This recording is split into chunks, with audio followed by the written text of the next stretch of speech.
Hi guys, இன்றைக்கி evening snacks வேர்க்கடலை செய்யலாம் அப்படின்னு சொல்லிட்டு மார்னிங்கே 3 கையளவுக்கு வேர்க்கடலை தண்ணியில் ஊற வச்சாச்சு. வேர்க்கடலை ஊற வச்சு வேக வச்சாதான் சீக்கிரமாக வெந்து வரும். ஈவினிங் டைம் வந்தாச்சு, வேர்க்கடலை வேக வைக்கிற டைமும் வந்தாச்சு. அதுக்காக ஒரு குக்கரில் 1 டம்ளர் அளவு தண்ணி ஊற்றிக்கிட்டு தேவையான அளவு உப்பு போட்டுக்கிட்டு அதுக்கப்புறம் ஊற வச்ச வேர்க்கடலையை நல்லா ஒரு வாட்டி வாஷ் பண்ணிக்கிட்டு அதுக்கப்புறம் குக்கரில் ஆட் பண்ணணும். இப்போ நம்ம வேக வைக்கிறதுக்காக குக்கரை க்ளோஸ் பண்ணிக்கலாம். க்ளோஸ் பண்ணிவிட்டு கேஸை ஆன் பண்ணிக்கலாம். இந்த வேர்க்கடலையை ஒரு 7 to 8 விசில் வர வரைக்கும் வேக வைக்கணும்.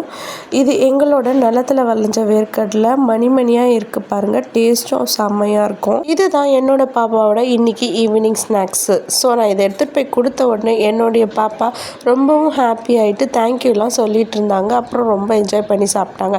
இந்த மாதிரி குழந்தைங்களுக்கு ஹெல்தி வெர்ஷனில் ஸ்நாக்ஸ் கொடுத்து ட்ரை பண்ணுங்கள். அப்புறம் அதே வேர்க்கடலையை ஆனியன், கொஞ்சம் துருவின கேரட், அப்புறம் கொஞ்சம் பச்சை மிளகா போட்டு கார்னிஷ் பண்ணி வீட்டில் எல்லோரும் ஈவினிங் ஸ்நாக்ஸை சாப்பிட்டோம்.